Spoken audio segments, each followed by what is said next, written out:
Olá, eu sou o pastor Oswaldo Lobo, diretor do Instituto Êxodo de Libertação, pastor da Igreja Batista de Bom Retiro, em Curitiba, Paraná. E eu tenho uma novidade: este ano 2020, nós teremos de 15 a 17 de maio, de sexta a domingo, o seminário Casa de Paz, Cura e Libertação para a Família, onde nós vamos tratar da família sacerdotal, como abençoar o seu lar, como lidar com demônios geracionais, como tratar de síndromes, perseguições emocionais, como lidar com os transtornos de personalidade, como tratar com os filhos em cativeiro, envolvimentos com vícios, envolvimentos em cadeias pecaminosas, como tratar do coração da sua família, como lidar com as deslealdades no casamento, o repúdio, o divórcio, o novo casamento, como ter uma vida abençoada. Você vai ser impactado, você não pode perder, de 15 a 17 de maio, aqui em Curitiba. As informações estão no site www.institutoexodos.com. Você não pode perder, 15 a 17 de maio, de sexta a domingo, eu te espero aqui. Fica com Deus. Você que nos acompanha, estamos na igreja mais aleluiada de Curitiba, Paraná, Igreja Batista de Bom Retiro. Nosso endereço é Avenida Desembargador Gucima, 1772. Os cultos sempre às 10 da manhã e às 19 horas no domingo. E também às quartas-feiras, temos o quarta-feira às 20 horas. O Ministério de Jovens se reúne todo sábado às 19h30. Também temos um culto especial para os surdos, também às 19 horas. Você é nosso convidado, chegue cedo, porque tem estacionamento para quem chega cedo. Amém? Vamos lá. Quero falar um pouquinho hoje sobre a escola de oração e como nós devemos aprender a falar com Deus. Nós não nascemos sabendo, nós não sabemos, não nascemos sabendo nos relacionar com Deus. A oração é um propósito do Senhor. Desde o princípio, a Bíblia diz que Deus, ele se encontrava com Adão, com Eva, na viração do dia. Nosso Deus é um Deus de relacionamento. O nosso Deus é um Deus que olha para o homem e diz o seguinte: não é bom que o homem esteja só. A solidão não é boa. Nós precisamos de momentos solitários, sim, mas a solidão, ela acaba levando a gente para um lugar de tristeza, de abandono, aonde a gente não encontra socorro. E o interessante é que desde a fundação, o estabelecimento da igreja, que acontece no livro de Atos, a gente vê o povo se reunindo no templo e nas casas. E diz assim, Atos 2, 42 a 47, eles se dedicavam ao ensino dos apóstolos e à comunhão, ao partir do pão e às orações. Todos estavam cheios do temor e muitas maravilhas e sinais eram feitos pelos apóstolos.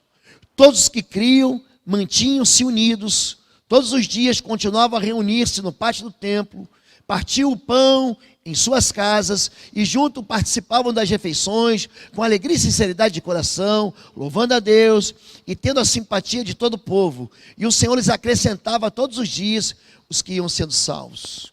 O mover de células, essa visão de reencontrarmos uns aos outros em pequenos grupos, ela está assim permeada em toda a Bíblia.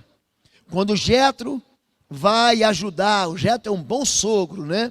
Ele vai ajudar Moisés começava a atender desde o pôr do sol, desde o nascer do sol até o pôr do sol, e Jetro vai lá e vê isso, ele julgando todas as coisas, ele aconselhando o povo de Israel.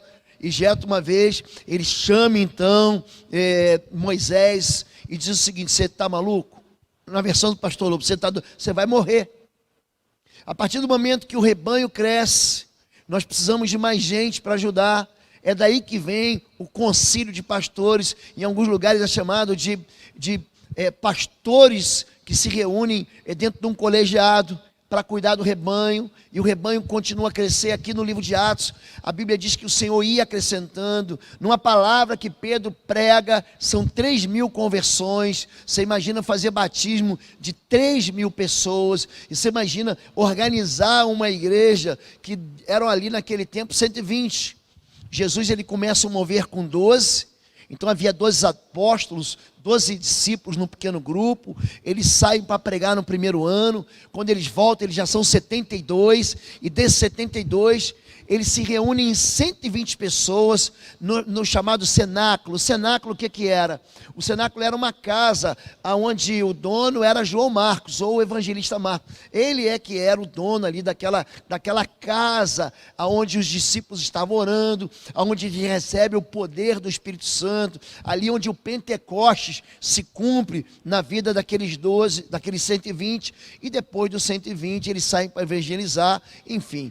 Só no primeiro sermão são 3.000, e não há como aqueles apóstolos, eles estabelecerem conselho, eles trazerem pastoreio para todo aquele povo. O que eles fazem? Eles estabelecem diáconos, eles se dedicam à palavra e à oração, e as casas então acabavam por receber esses pequenos grupos. Eles perseveravam em quê? Na comunhão, no partir do pão, no fundamento apostólico da palavra e na oração. Era dentro do pequeno grupo que as pessoas eram alimentadas. Você vê que quando Jesus ele vai alimentar o povo, os discípulos chegam para Jesus e dizem o seguinte: despede a multidão, porque ele já é tarde, eles vão desfalecer de fome pelo caminho.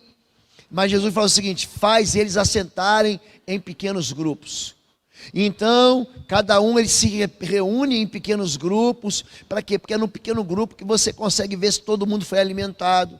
É no primeiro pequeno grupo que você consegue ver se todo mundo foi cuidado.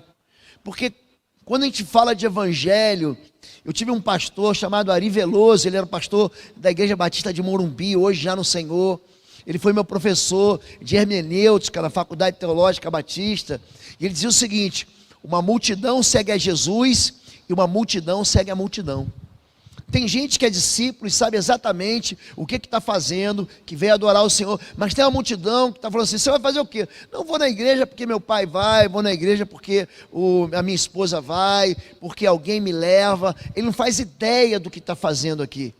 E é por isso que no pequeno grupo nós conseguimos administrar a palavra, ou ministrar a palavra ao coração de cada pessoa. É por isso que a igreja, nós como igreja, temos motivado todos vocês a participarem de um pequeno grupo, a participarem de uma célula, que não é uma célula de estudo bíblico, mas essencialmente uma célula de relacionamento. É uma célula onde você vai ser cuidado, onde você vai poder abrir seu coração, onde você vai poder tirar dúvidas, onde você vai poder orar um por outro, onde você vai poder repartir a unção que você tem, a bênção que você tem e o dom que você tem. Jetro, ele dá a mesma orientação para Moisés. Divide em grupos pequenos, em grupos de capitães de 50 e de 100, porque sozinho você não vai conseguir administrar todo o conselho. Tem muita gente que quer vir falar direto com o pastor. Eu tenho ficado aqui, quem é testemunha, a gente chega de manhã cedo aqui e sai tarde da noite, às vezes emendando com uma ou outra reunião, emendando com um ou outro culto, emendando com outro evento. E todos querem o quê? Querem socorro, todos querem tirar uma dúvida, todos querem uma oração, todos querem um tempo com o pastor. Só que o pastor ele não consegue atender todos a todo tempo, em todo momento, de todas as formas. Então, a célula é a maneira pela qual nós treinamos a liderança, uma liderança de células, para que eles repartam, para que eles cuidem junto conosco. E aqui a Bíblia diz, é muito interessante, que eles se reuniam no pátio do templo, mas também se reuniam nas casas. Eles não deixavam de congregar no templo, mas eles também acabavam partindo pão aonde? Nas casas. É o local mais adequado que você tem para a intimidade. Ainda mais naquele tempo que havia uma grande perseguição aos judeus. As casas eram um lugar de proteção e de segurança. Mas o mais interessante é que ali nas casas, naqueles pequenos grupos, é que vem perguntas ao coração que são respondidas. Deus, Ele quer nos ensinar a gente a se relacionar um com o outro, mas quer nos ensinar a gente se relacionar com Ele. Tem muita gente que trata Deus como se Deus fosse um estranho. Quando Jesus fala sobre oração, tem muita gente que a oração dele é só uma reza. A oração dele é só uma repetição de palavras, que às vezes ele não tem nem sentido. Ele aprendeu, Senhor, estamos na tua presença. Mas ele aprendeu isso em casa. Ele aprendeu uma oração, que é o esqueleto de uma oração de relacionamento com Deus, que a gente chama de Pai Nosso. Quem não sabe orar, nenhuma oração conhece a oração do Pai Nosso. Mas quando a oração do Pai Nosso é só uma repetição, ela se torna infrutífera. E Deus, Ele quer ser o quê? Ele quer ser um contigo.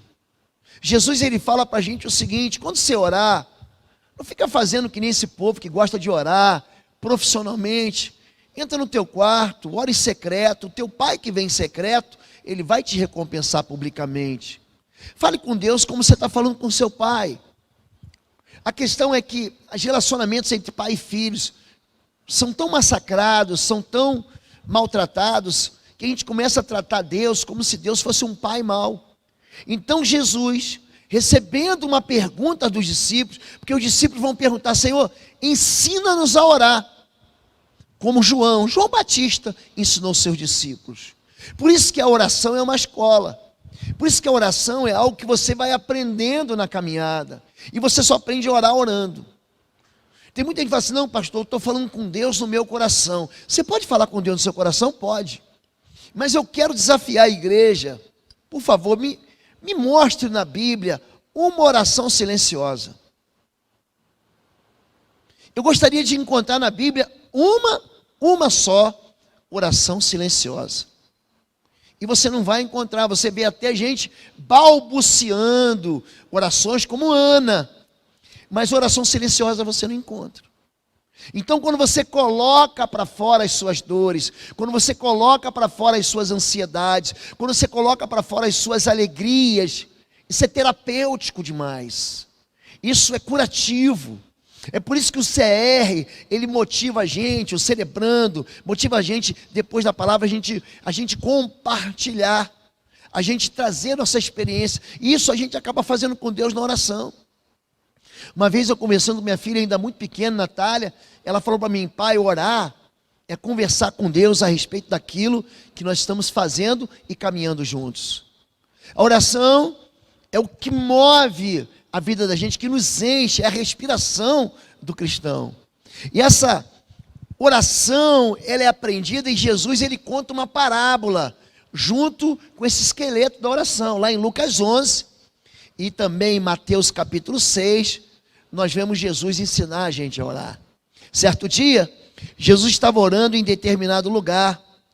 Tendo terminado, um dos seus discípulos disse: Senhor, ensina-nos a orar, como João ensinou os discípulos dele. Ele lhes disse: quando vocês orarem, digam. Você pode repetir isso? Digam. Não fique em silêncio, digam. Pai, santificado seja o teu nome, venha o teu reino. Dá-nos cada dia o pão cotidiano, perdoa-nos os nossos pecados, pois também perdoamos a todos os que nos devem, e não nos deixe cair em tentação. Então lhes disse, ele vai emendar uma parábola agora aqui, ó. Suponham que um de vocês tenha um amigo, e que recorra a ele à meia-noite e diga: amigo, empreste-me 3 pães, porque um amigo meu chegou de viagem e não tenho nada para lhe oferecer. E o que estiver dentro de casa, responda: não me incomode, a porta já está fechada e meus filhos estão deitados comigo. Não posso me levantar e lhe dar o que me pede. Eu lhes digo, embora ele não se levante para dar-lhe o pão por ser seu amigo, por causa da importunação, se levantará e lhe dará tudo o que precisar. Por isso lhes digo, peçam e lhe será dado, busquem e encontrarão, batam e a porta lhe será aberta, pois todo o que pede recebe, o que busca encontra, e aquele que bate a porta será aberta. Qual pai entre vocês, se o filho lhe pedir um peixe, em lugar disso lhe dará uma cobra, ou se lhe pedir um ovo, lhe dará um escorpião? Se vocês, apesar de serem maus, sabem dar boas coisas aos seus filhos, quanto mais o Pai que está no céu dará o Espírito Santo a quem o pedir. Jesus, ele coloca de cara na oração a palavra Pai. Jesus, ele tem uma relação com Deus que é revelada através da filiação, pai e filho. Você verifica que a razão da bênção, é interessante isso, ser trazida para a vida do ser humano, A razão da bênção é justamente a conexão entre pai e filho. O Antigo Testamento, o livro de Malaquias, encerra o Antigo Testamento. Ele vai dizer o seguinte, que o Espírito de Deus operando na vida de João Batista, operando na vida do povo, o Espírito do arrependimento vai converter o coração dos pais aos filhos e dos filhos aos pais, para que a terra não seja ferida com maldição. A desconexão geracional traz maldição. Isso é muito interessante. Por quê? Porque Jesus ele vem revelar o Pai. Ele diz, eu e o Pai somos um. Ninguém conhece o Pai a não ser o Filho. Jesus explica isso para a gente em João capítulo 8. E ninguém conhece o Filho a não ser o Pai. Ele também fala em Mateus capítulo 11. E aqueles a quem o Filho quiser revelar, portanto, vinde a mim, vós todos que estáis cansados e sobrecarregados, e eu vos aliviarei. Ele está dizendo que a relação que a gente tem com Deus é uma relação que tira a sobrecarga. Quando essa relação, ela mostra que Deus é um Pai amoroso. Eu sou manso e humilde de coração. Pensa num Deus que não quer te destruir, que não quer te arrasar, que não quer te punir, que não quer te machucar. Ele é um Deus que é humilde de coração, que quer tirar de você o fardo pesado. Tomai sobre vós, o meu jugo é leve e o meu fardo é pesado. A gente experimenta conhecer e conversar com pessoas que você vê claramente que eles carregam fardos e atam fardos pesados demais, e eles ficam sobrecarregados e pensam em desistir da jornada. E essa relação entre pai e um filho, alguém que é maior e alguém que é menor, alguém que pede, alguém que pode dar, alivia as tensões, alivia os medos, alivia as dores que nós temos. Aqui os discípulos perguntam, Senhor, ensina-nos a orar, ensina a gente a se relacionar com Deus. E ele fala para você abrir a boca. A Bíblia diz, se tu no teu coração creres e com a tua boca confessares, serás salvo. Em Romanos capítulo 10, verso 9, diz, se tu no teu coração creres que Deus ressuscitou Jesus Cristo dos mortos e com a tua boca confessares, então serás salvo. Existe uma relação em que eu falo, em que eu comunico a Deus e Deus me responde. E Ele incentiva mais, Ele constrói uma parábola, Ele diz o seguinte, peçam e lhes será dado, busquem e encontrem, batam e a porta se abrirá. A pastora Fabíola sabe disso, eu sou um pidão, eu peço para Deus para a sua vida, eu peço para Deus pela minha vida, eu não tenho problema nenhum de pedir para Deus, eu não sou um homem orgulhoso, eu reconheço que eu preciso de Deus, que Deus pode me favorecer, que Deus pode me responder, que existe um desejo do Senhor. Em João, o Evangelho de João, a partir do capítulo 14, João vai dizer, pela palavra do Senhor, 6 vezes, tudo que pedires em meu nome, tudo, Ele vai te dar.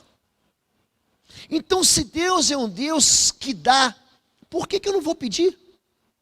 Por que eu vou me acanhar? E é isso que Ele está ensinando, e eu quero dar para vocês 3 princípios primeiros, antes da gente falar sobre a oração do Pai Nosso. O primeiro é que nós teremos surpresas na vida. Ele conta a história de um homem que está dormindo com seus filhos, e tem um vizinho, e esse vizinho chega, bate na porta à noite, e fala o seguinte, eu estou com um problema, eu recebi um amigo, eu não tenho nada para oferecer, me empresta aí 3 pães, novamente deve ser um para ele, um para o amigo dele, e um para uma outra terceira pessoa. Então alguém nos prega, às vezes a vida prega em nós algumas surpresas. Você não está esperando uma enfermidade na sua vida, você não está esperando um desemprego, você não está esperando uma crise no seu casamento, você não está esperando uma notícia triste que atinge seu filho, que atinge o teu futuro, que atinge a tua empresa. Nós teremos surpresas, e quando nós temos surpresas, a gente precisa usar algo chamado intercessão. A intercessão é uma oração que fala com Deus a meu respeito, mas fala com Deus a teu respeito.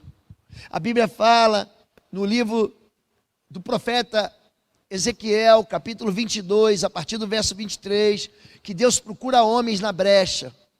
Eu fico acho tão interessante pessoas que não se aproximam de Deus. Deus é a pessoa mais empolgante que existe. Gente, eu já levanto com vontade de orar. Às vezes eu vou dormindo orando. Eu já tive a experiência de eu me ajoelhar na cama e dormir ajoelhado. Essa relação que a gente tem com Deus, essas respostas que nós experimentamos do Senhor. Quando eu oro com vontade, e eu creio que Deus é o Deus que está me respondendo. A Bíblia diz que o nome disso é fé. Aquele que pede, peça com fé e nada duvidando, porque aquele que duvida é semelhante à onda do mar. Ele é levado de um lado para o outro, ele é muito inconstante, ele não recebe de Deus coisa alguma. Tem gente que é incapaz, a gente sabe, incapaz de levantar a voz e pedir, fazer um clamor ao Senhor.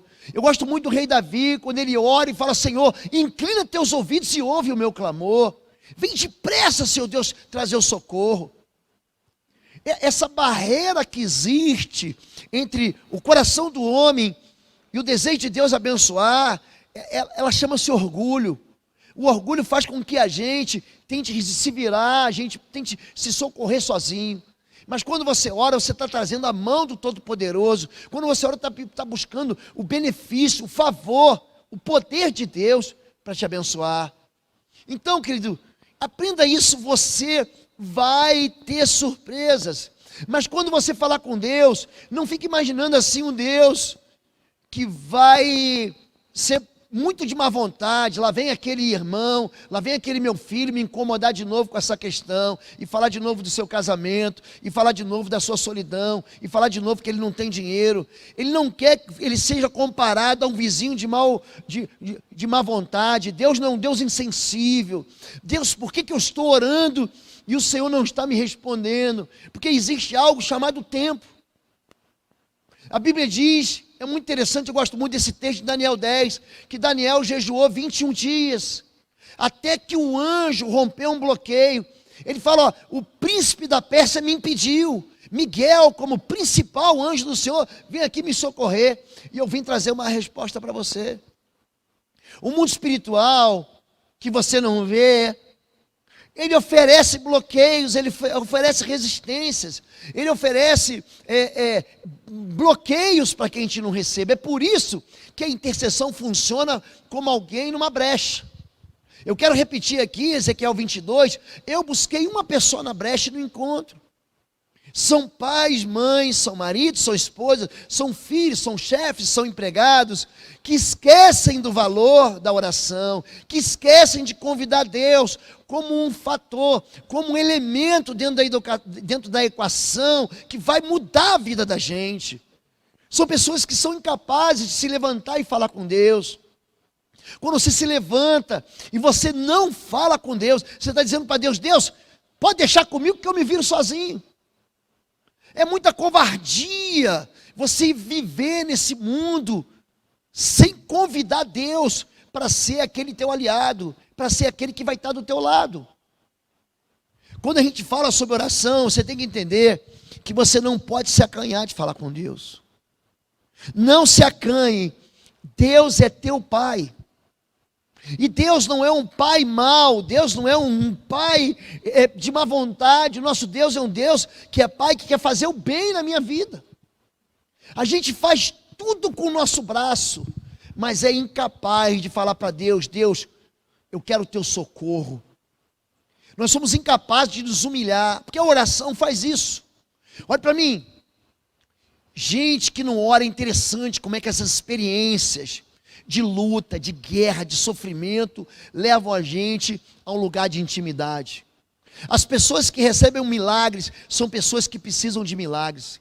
E enquanto você achar que você pode levar a tua vida do jeito que você sabe levar a vida, você não vai orar. Aí quando a tua vida vai à falência, em qualquer área, seja na área afetiva, emocional, financeira, ministerial, aí você aprende a orar.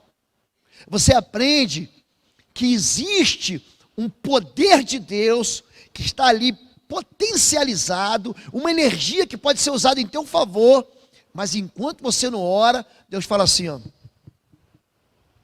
ele cruza o braço. Você quer andar sozinho? Ande sozinho. Você quer fazer sozinho? Faça sozinho. Porque enquanto você trabalha, querido. Mas quando você ora, Deus trabalha por você. E é interessante que além de não se acanhar, você tem que entender que Deus é bom. Jesus diz o seguinte: qual de vós, sendo maus, vocês dão coisas boas aos vossos filhos? Quanto mais o vosso Pai que está nos céus. Ele compara a paternidade que beneficia um filho. Você quer que teu filho estude no pior colégio, é isso? Você quer que teu filho coma comida estragada, é isso? Você quer que teu filho sofra na vida, é isso? Não, eu quero melhor. Qual o pai que o filho pede pão ou peixe, ele vai dar a cobra ou o escorpião? O filho pede um ovo, aí você vai dar uma pedra para ele comer? Você vai na rua, pega um paralelepípedo, bota na mesa e fala assim: aí filho, só levanta da mesa quando comer tudo, é isso? Aí você fica vendo teu filho comendo pedra, é isso, gente? Diga assim: Deus é bom. O nosso Deus é bom. Homens fazem a coisa certa pela razão errada. É isso que Jesus está dizendo. Olha, eu não vou me levantar. É isso que o vizinho diz. Mas por causa da importunação, você parar, você está me enchendo, você está gritando, você está acordando meus filhos, você está batendo na porta. Então toma, eu vou te dar os 3 pães. Ele está dizendo o seguinte, que o nosso Deus não faz isso porque ele é importunado. O nosso Deus faz isso porque ele é bom. Olha, se uma pessoa faz o que é mal pelo motivo errado, quanto mais Deus não vai fazer o que é bom pelo motivo certo. Então, não se acanhe, Deus é Pai, não tenha medo, e Deus não vai te dar aquilo que é ruim se você está pedindo aquilo que é bom. Tem muita gente que sabe que está pedindo um engano. Tem pessoas que estão orando por aquilo que é ruim. Então, quando você ora, não segundo a vontade de Deus, mas segundo a carne do teu coração, o desejo de pecar, Deus vai dizer não. Mas quando o propósito do Senhor vai se cumprir na tua vida, a resposta de Deus é sempre sim. E nós vamos aqui caminhar na escola de oração. Eu quero só pegar um outro exemplo, o exemplo de Mateus 6, para você entender. E quando vocês orarem, não sejam como os hipócritas. Não fique fingindo, nem desempenhando papel. Eles gostam de ficar orando em pé nas sinagogas e nas esquinas, a fim de serem vistos pelos homens. Eu lhes asseguro que eles já receberam sua plena recompensa. Ou seja, eles não oram para falar com o Pai. Eles oram para dizer para as pessoas: olha como é que eu oro bonito. Mas quando você orar, vá para o seu quarto, feche a porta, ore a seu pai que está no secreto. Então seu pai que vê no secreto recompensará. E quando orarem, não fiquem sempre repetindo a mesma coisa como fazem os pagãos. Eles pensam que por muito falarem serão ouvidos. Não sejam iguais a eles, porque o seu pai sabe do que você precisa antes mesmo de o pedirem. Vocês orem assim: Pai nosso que estás nos céus, santificado seja o teu nome, venha o teu reino, seja feita a tua vontade, assim na terra como no céu. Dá-nos hoje o nosso pão de cada dia, perdoa as nossas dívidas, assim como te perdoamos os nossos devedores, e não nos deixes cair em tentação, mas livrai-nos do mal, porque teu é o reino, o poder e a glória para sempre. Amém. Pois se perdoarem as ofensas uns dos outros, o Pai Celestial também lhes perdoará. Mas se não perdoarem uns aos outros, o Pai Celestial não lhes perdoará as ofensas. É interessante que quando você compara a oração de Lucas com a oração de Mateus, Lucas estava mais apressadinho. E ele come algumas palavras. Quando eu fico pregando para vocês, eu olho para o relógio ali, e eu quero terminar rigorosamente na hora. Então eu vou ficando aflito, e algumas palavras, a minha esposa diz assim: de vez em quando você come umas palavras, de vez em quando teu cérebro está pensando rápido demais, você está querendo chegar num ponto, então as suas palavras vão sendo assim devoradas pela sua fome de ensinar a igreja, a sua fome de desafiar a igreja, e isso acontece também com Lucas aqui. Você vê que Lucas diz: Pai, santificado seja o teu nome. Ele não diz: Pai nosso que estás nos céus. Esse que estás nos céus foi suprimido. Venha o teu reino, venha o teu reino.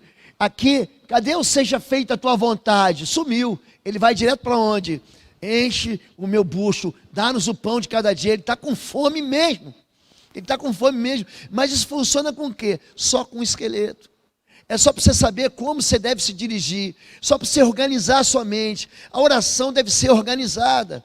Você não chega assim em casa e vai falando para o teu pai, para a tua mãe, vai conversando com o teu filho, um monte de palavras desconexas, né? Uma desligadas uma da outra. Não, você organiza o pensamento. Quando Jesus ensina a gente a orar em João 17, lê em casa João 17, ele primeiro ora por ele, depois ele ora pelos discípulos, e depois ele ora por nós, por aqueles que haveriam de crer no futuro. Então Jesus, ele traz uma linha muito bem organizada para que a gente aprenda a se relacionar com Deus. E quando você vai se relacionar com Deus, lembre que Deus é Pai, Pai nosso que estás nos céus. Mateus 4,3, há uma maneira assim muito maligna do inimigo duvidar ou fazer a gente duvidar da nossa própria paternidade. Em Mateus 4, Jesus é batizado no Jordão. Você sabe a história. Naquele tempo Jesus era batizado, ele morava para as bandas de lá, ele não estava, aquilo ali era a Galileia, numa região chamada Decápolis, as 10 cidades. E a Bíblia diz que Jesus estava do lado de lá, do Jordão, do mar da Galileia, ou seja, ele estava na Jordânia, ele não estava em Israel. Porque naquele tempo, tudo aquilo ali era Império Romano, e as fronteiras não estavam muito bem definidas. E quando Jesus é batizado no Jordão, vem uma voz do céu e diz: este é o meu filho amado que me dá prazer, que me compraz. Ele recebe o testemunho, Jesus, sendo filho de Deus, recebe o testemunho de Deus Pai, que ele é filho. Mas logo em seguida ele vai ser tentado no deserto. E logo em seguida, o inimigo pergunta: se tu és o filho de Deus, transforma essas pedras em pães. Se tu és o filho de Deus, faz uma maluquice aí, faz uma doideira, se joga aí de cima e se mata. Os anjos vão te livrar. Ou seja, ele tenta roubar de nós a identidade que nós temos de filho. O tempo todo o mundo espiritual maligno, ele vai tirar do teu coração, vai tentar roubar do teu coração essa ideia de que você é filho. Eu sou filho do meu pai. Eu não preciso provar que eu sou filho do meu pai. Está aqui na minha identidade. Se eu puxar minha identidade aqui, minha carteira de habilitação, você vai ver que eu sou Oswaldo Júnior, porque meu pai é Oswaldo também. Prova aí que você é filho de seu Oswaldo. Eu não vou provar nada, eu sou filho dele. Mas quando você duvida de que Deus é teu pai, essa oração fica bloqueada. Por que nós somos filhos, queridos? Porque nós fazemos uma aliança com Jesus Cristo. Quando você faz um pacto com Jesus, quando você recebe Jesus, você não é mais chamado de crente, nem de evangélico, nem de batista. A Bíblia nos chama de filhos. Quando a Bíblia fala sobre filhos, Gálatas 4,6, e porque vocês são filhos, Deus enviou o Espírito do seu Filho aos seus corações, o qual clama Abba Pai. A palavra Abba significa pai, seria papai. O meu coração não tem dúvida nenhuma de que Deus é meu pai. Em João capítulo 3, a Bíblia fala sobre novo nascimento. Quando você nasce de Deus, quando você recebe Jesus Cristo, algo muda aqui dentro. Alguns crescem mais rápido, outros crescem mais devagar, mas todos nascem de novo. E nós nascemos não da água, nós não nascemos da carne, nós nascemos do Espírito de Deus. A filiação de Deus já está aqui dentro como uma semente. Em Romanos 8,15, porque não recebestes o espírito de escravidão, para outra vez estardes em temor, mas recebestes o espírito de adoção de filho, pelo qual clamamos Abba Pai. Então, quando você fala com Deus, chame Deus de Pai, porque Ele é Pai, Ele é um Pai bom, Ele é um Pai generoso, Ele é um Pai que dá a quem pede, Ele é um Pai que socorre, Ele é um Pai que manda anjos, Ele é um Pai que faz o mover e o milagre acontecer na sua vida. Então, se você entende que Deus é Pai, você deu o primeiro passo, quando você ora para ser ouvido. Entra no teu quarto, ora em secreto, não precisa orar em silêncio, ora em secreto. Você quer mudar a história nesse mundo corrido da gente? Entre no teu carro, entre no banheiro da tua empresa. Ali você fala em secreto, e o teu pai que vem em secreto, ele vai te recompensar. Eu quero desafiar você, nas células, em casa, dentro da sua casa, a orar. Eu sempre ensino as pessoas a fazer algo chamado lista de impossíveis. Escreva. o que é impossível. Porque o que é possível você faz, mas o que é impossível só Deus pode fazer. Então traga Deus para dentro das suas impossibilidades, e a partir do momento que você começa a orar, você vai começar a experimentar as respostas do Senhor. Algumas vêm rápidas, outras vêm mais devagar, mas todas elas vêm no Senhor. Número 2, o nome estabelece intimidade. Eu me apresentei agora de manhã a um casal, o nome dele era Vinícius, estava aqui no canto, cadê o Vinícius? Está ali, o Vinícius do lado da sua esposa. Eu perguntei, você sabe meu nome? Ele disse, não. Falei, meu nome é Osvaldo. Primeiro passo para a intimidade com alguém é você conhecer o nome. Você se apresenta e é de bom tom você dizer o seu nome. Moisés, ele encontra com Deus lá no monte Horebe, e ele está ali cuidando dos rebanhos de Jetro, já citei ele aqui, e ele pergunta para Deus, qual o teu nome? É interessante que Jacó faz a mesma pergunta, qual o teu nome? Manoá, pai de Sansão, faz a pergunta para Deus, qual o teu nome? E ele responde 3 vezes, meu nome é maravilhoso. Ele responde, meu nome é maravilhoso. Mas, quando Moisés pergunta, ele fala, meu nome é Eu Sou. Diga ao povo de Israel que o Eu Sou te enviou. E quando Jesus, ele fala do próprio nome dele, ele anuncia, eu sou o caminho, a verdade e a vida, eu sou a ressurreição e a vida, eu sou a videira verdadeira, eu sou a porta das ovelhas, eu sou o pão da vida, eu sou, e antes de Abraão eu sou. A identidade revela a intimidade. Em Êxodo 20, Deus diz, não tomarás em vão o nome do Senhor teu Deus, pois o Senhor não deixará impune quem tomar o seu nome em vão. Ele não está proibindo de você chamar o nome do Senhor, não. Justamente o contrário. Existe um chamado para você invocar o nome do Senhor. Em Romanos 10 diz, aquele que invocar o nome do Senhor será salvo. Você deve chamar o nome de Deus, diz, meu Senhor, meu Jesus. Tomar o nome de Deus em vão é colocar nas costas largas de Deus a culpa por aquilo que ele não é culpado. Foi Deus que quis. Não foi Deus que quis, não. Foi você que desobedeceu. Deus nunca quis que o mal tocasse em você, mas você foi desobediente. Eu sempre digo que tem gente que coloca uma responsabilidade em Deus que não é de Deus. Você me empresta 50? Eu empresto. Deus lhe pague. Mas como? Fui eu que pedi dinheiro emprestado e é Deus que vai te pagar? Só me empresta 100? Empresto. Se Deus quiser, semana que vem eu te pago. Mas como se Deus quiser? A responsabilidade é sua. Então, o nome, ele é capaz de estabelecer entre eu e você intimidade. Você conhece ele? Conheço. A Bíblia diz que Jó conhecia Deus de ouvir falar. Mas depois de uma experiência que ele tem com Deus, gente, a gente passa por experiências de vale da sombra da morte, que aí a gente conhece Deus verdadeiramente. Os meus olhos agora te veem. O nome, ele estabelece o poder de Deus. Em Atos 4,12, não há salvação em nenhum outro, pois debaixo do céu não há nenhum outro nome dado aos homens, pelo qual devamos ser salvos. Se aproxime de Deus com confiança. Quando você fala do nome de Deus, Pai nosso que está no céu, santificado é o teu nome. Você está invocando o nome daquele que é sobre todo o nome. Número 3, autoridade no céu e autoridade na terra. Venha o teu reino, seja feita a tua vontade, assim na terra como no céu.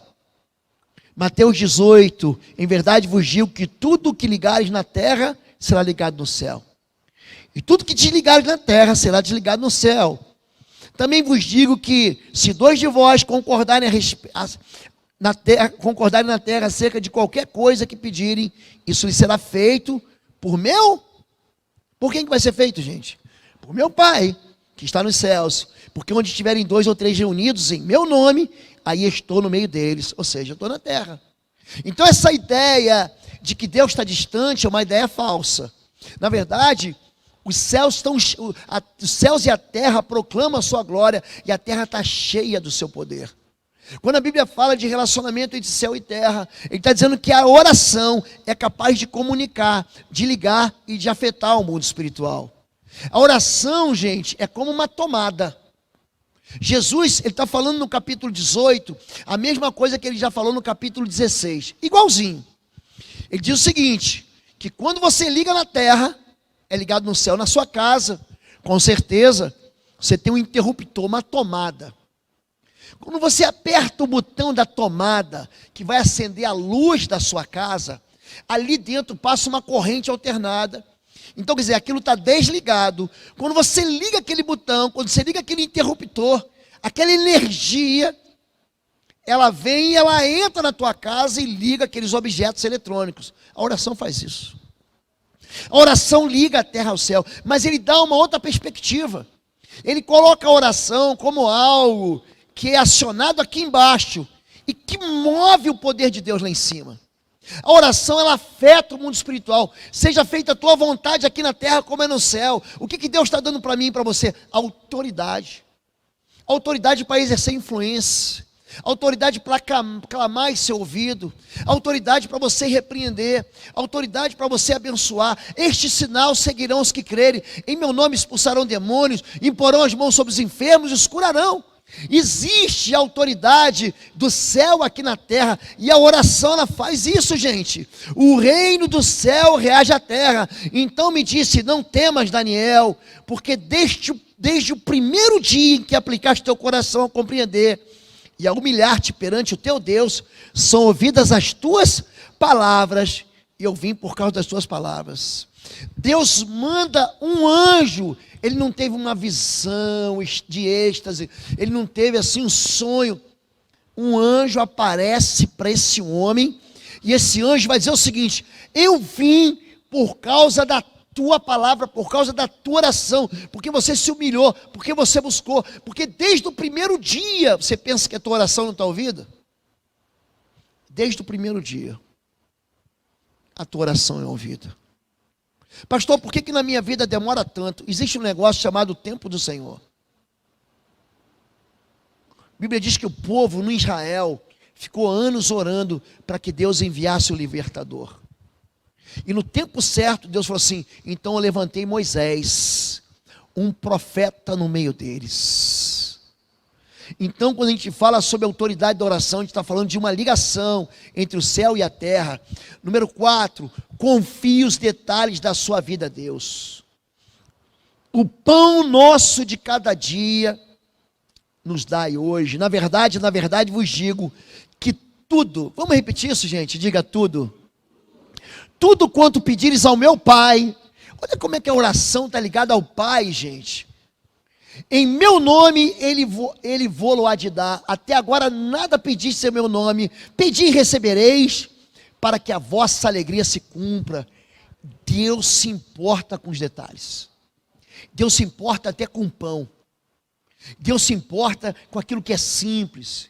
A gente só busca a Deus com aquilo que é complexo, aquilo que é difícil, aquilo que é problemático, aquilo que você diz. Busque a Deus com aquilo que é simples. Peça a Deus alegrias pequenas, mas peça a Deus alegrias grandes. Peça a Deus que Deus abra portas. O nosso Deus é um Deus que não tem impedimentos para Ele. Eu gosto muito de citar Isaías 43:13, que diz: antes que houvesse dia eu sou, agindo Deus, quem impedirá? Você existe um Deus que é poderoso, por que eu não vou experimentar os milagres dele na minha vida? Agora, pare de orar só por aquilo que é grande. Convide Deus para Ele ser na tua vida. Ele traga detalhes. Ele cumpra mimos na tua vida, porque Ele é Pai. Esta é a confiança que temos nele, que se pedimos alguma coisa segundo a sua vontade, Ele nos ouve. E sabemos que Ele nos ouve em tudo que pedimos. Sabemos que alcançamos as petições que fizemos. Qual o limite então, pastor? Eu posso pedir tudo? Pode, segundo a vontade dEle. Não vai pedir, minha irmã, para o coração do homem casado se apaixonar por você. Deus não vai te dar isso. O nome disso é adultério.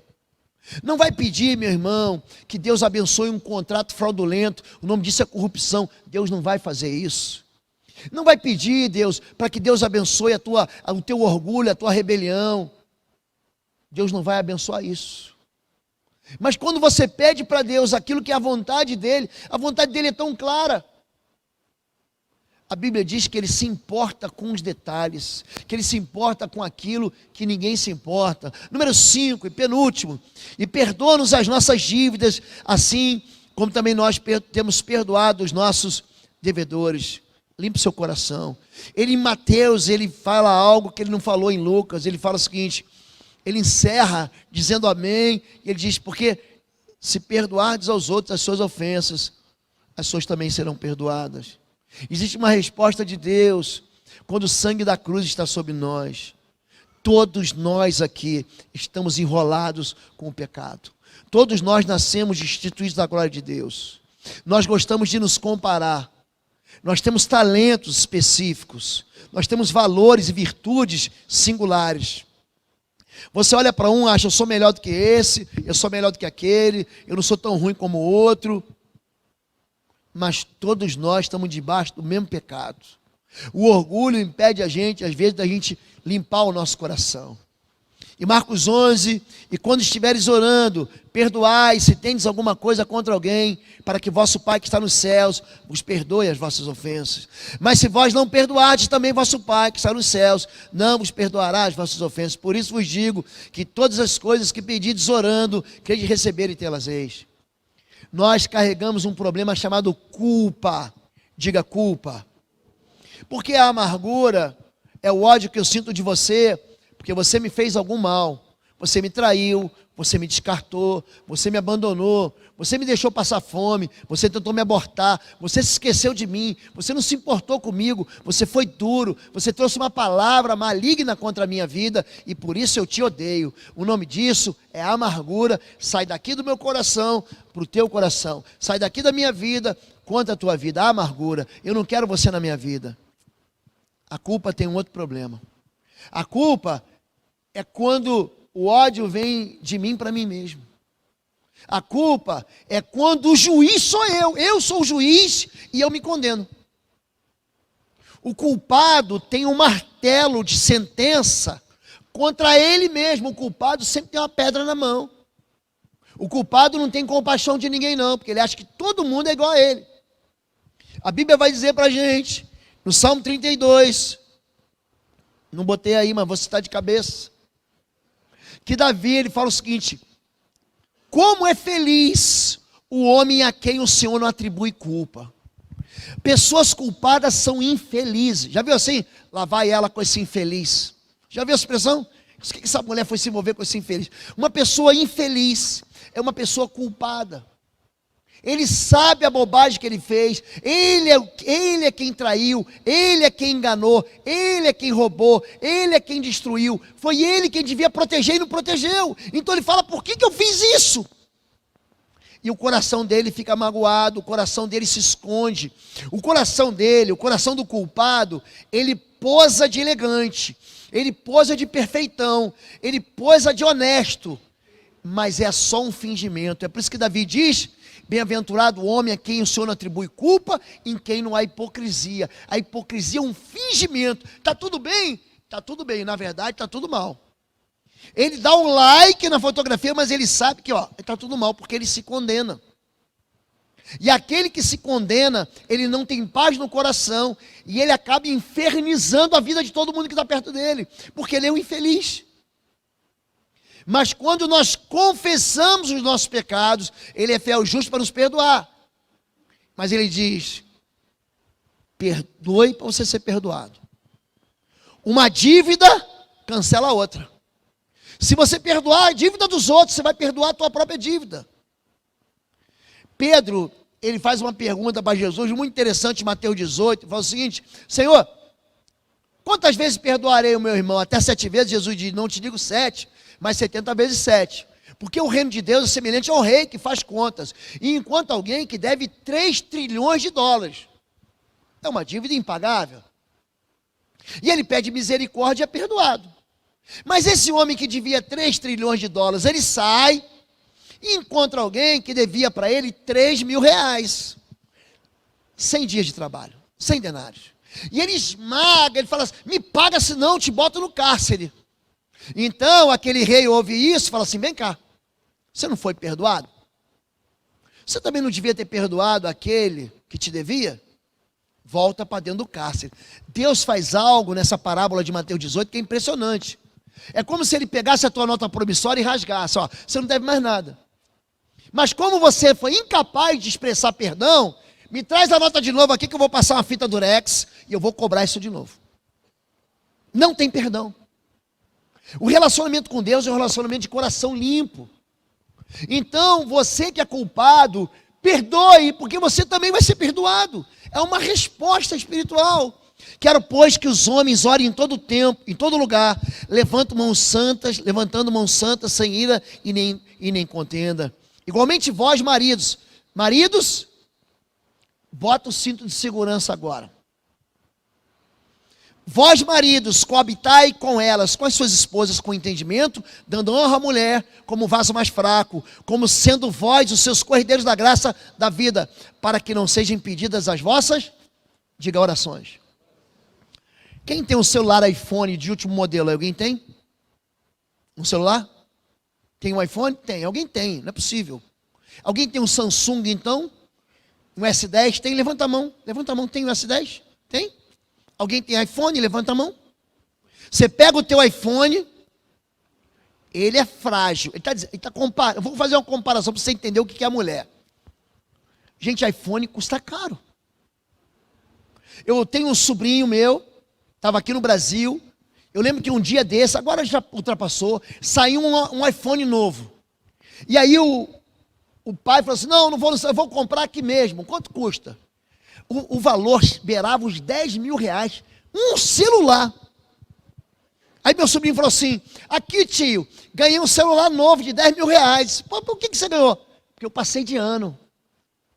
Eu falei, quando eu era garoto, quando eu passava de ano, sabe o que eu ganhava? O direito de continuar vivo. E ele ganhou um celular.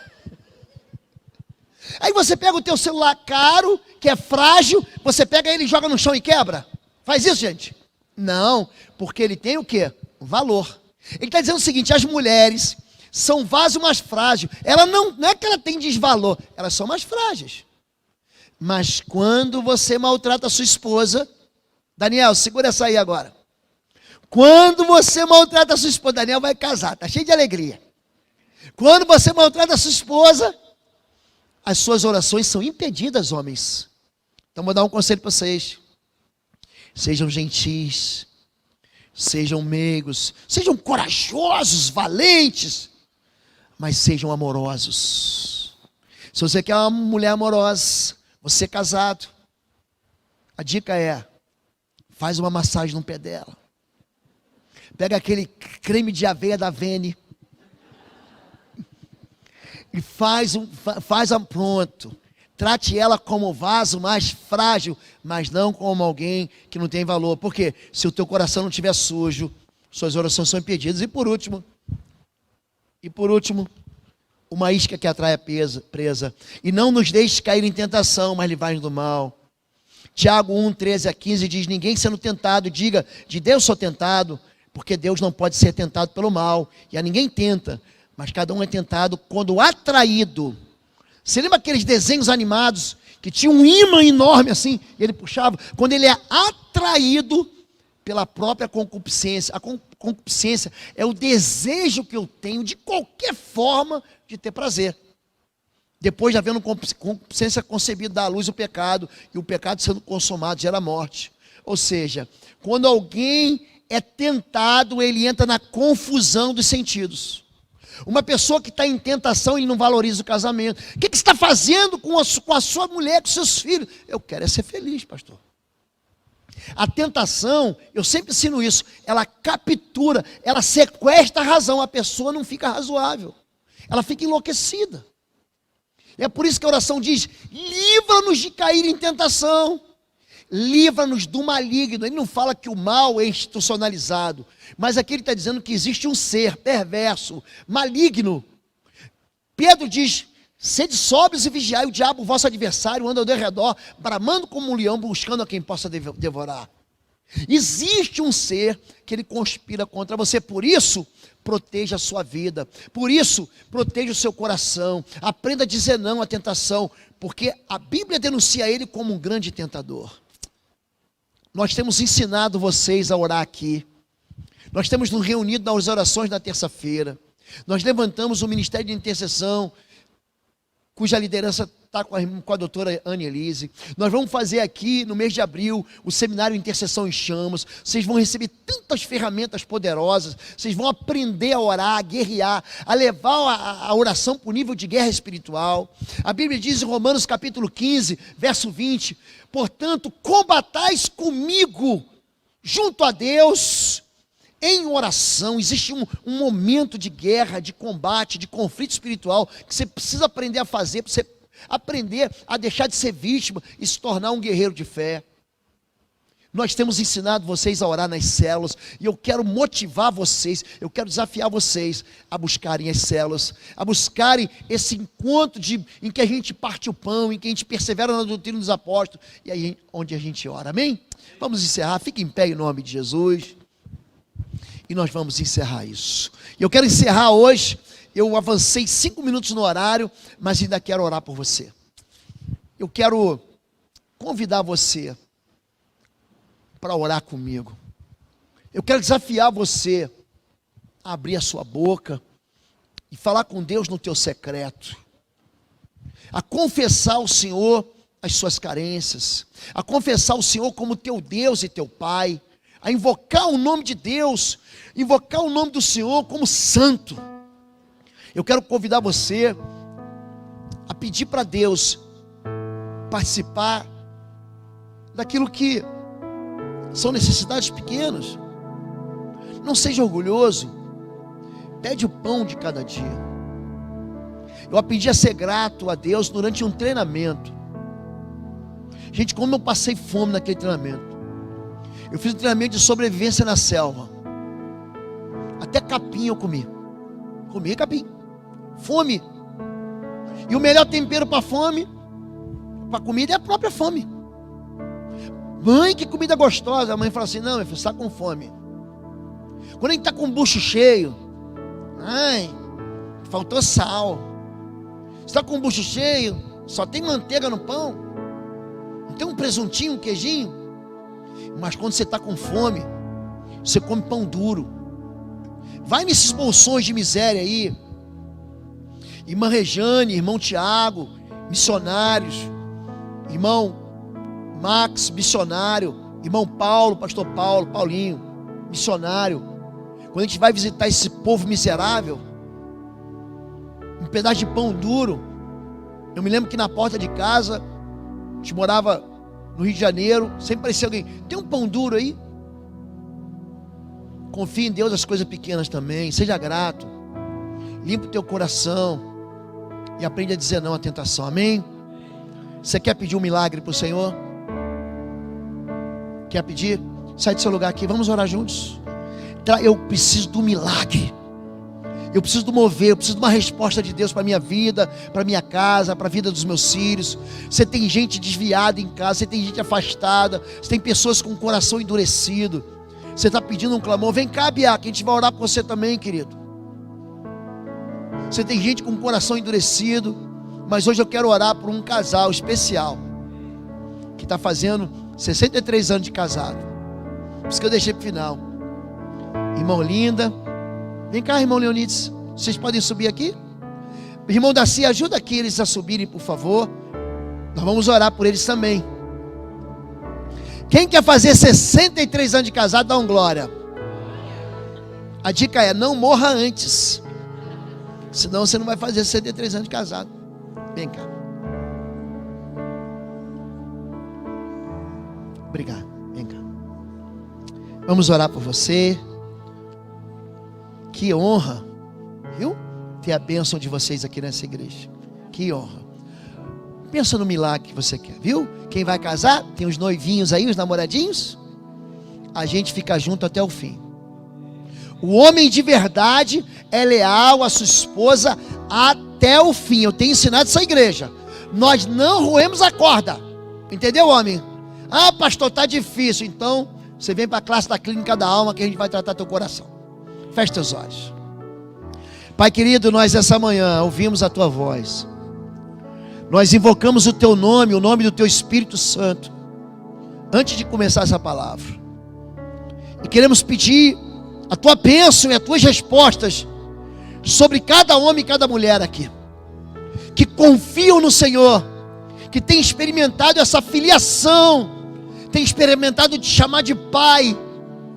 Homens e mulheres que têm invocado o nome do Senhor como santo. Homens e mulheres que têm buscado uma resposta para aquilo que é complexo, para aquilo que é necessário milagre, para aquilo que é simples. Pai, nós pedimos, Pai nosso que estás nos céus, vem sobre o teu povo, Pai. Abre as portas que estão trancadas, Pai querido. Oh Pai, o Senhor é Deus na nossa vida. Não há nada demasiadamente difícil ao Senhor. Tira toda a enfermidade da alma, toda a tristeza, toda a depressão. Mas tira também toda a enfermidade que está no nosso corpo. Pai, nós entramos nesse momento insistindo com o Senhor, que o Senhor coloque o pão de cada dia na nossa mesa, que o Senhor nos livre do maligno, Senhor Deus, e das tentações que atingem a nossa vida. Nós oramos pela tua igreja, para que a tua bênção seja sobre eles, para que teus escudos, as tuas armaduras, as tuas proteções, as tuas muralhas de defesa desativem todas as armas preparadas do inferno. Que o teu povo, Pai, seja guardado debaixo do sangue da cruz. Que o teu povo experimente uma relação contigo, uma amizade contigo, uma resposta contigo, Senhor. Que as nossas células da nossa igreja sejam um lugar de bênção do Senhor, um lugar onde a gente aprende a se relacionar, mas aprende a se relacionar contigo também. Eu abençoo a tua igreja, Pai. Quero abençoar a aliança mais um ano, Pai, do irmão Leonides e da irmã Olinda. Pai, continua cumprindo tua promessa sobre eles, promessa de fartura de dias, promessa de fartura de paz, que eles continuem caminhando um ao lado do outro, supridos pela tua graça, pelo teu amor e pela tua bênção, que eles continuem sendo exemplos por fiéis nessa jornada de fé e de amor. Agora, Pai, despede o teu povo em paz, em nome de Jesus. Amém, amém e amém. Deus abençoe.